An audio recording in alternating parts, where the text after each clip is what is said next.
C'est pour la première fois dans l'histoire de notre pays qu'il existe un plan qui pourra mieux structurer les deux filières et avoir des supports nécessaires pour aller vers maintenant, bien entendu, les financements qui seront des financements bien ciblés, dans l'intérêt bien compris des producteurs, surtout des petits producteurs qui sont le maillon faible de toute la chaîne.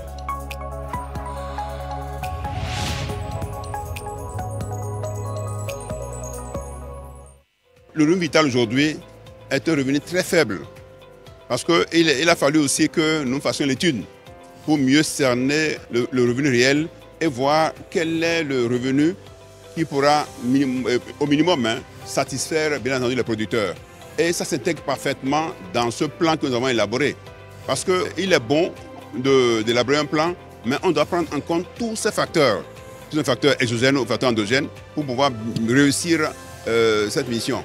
Donc le revenu vital fait partie intégrante de ces actions que nous devons mener actuellement. Oh oui, ça s'absorbe dans ces actions-là. Parce que quand on améliore le cadre environnemental, le cadre professionnel du producteur, naturellement on améliore ses revenus. Puisqu'on doit faire en sorte qu'au niveau de la productivité, donc s'il y a un rendement plus conséquent, sans pour autant aller au-delà, c'est l'existant que nous devons améliorer, nous devons densifier.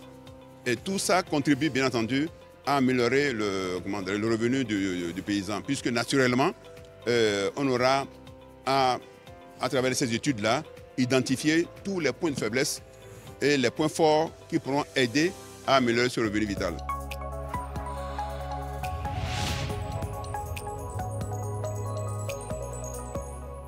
La commercialisation existe, la commercialisation est déjà structurée. Il s'agit pour nous aujourd'hui de mieux orienter cette commercialisation en définissant tous les cadres qui pourront permettre de sécuriser le produit à la base. Parce que le producteur ne contrôle pas encore l'essentiel des prix qui sont fixés sur le marché international. Parce qu'en fait, on a toujours dit que quand on va à l'échelle de 100%, c'est à peine moins de 6% qui revient au producteur.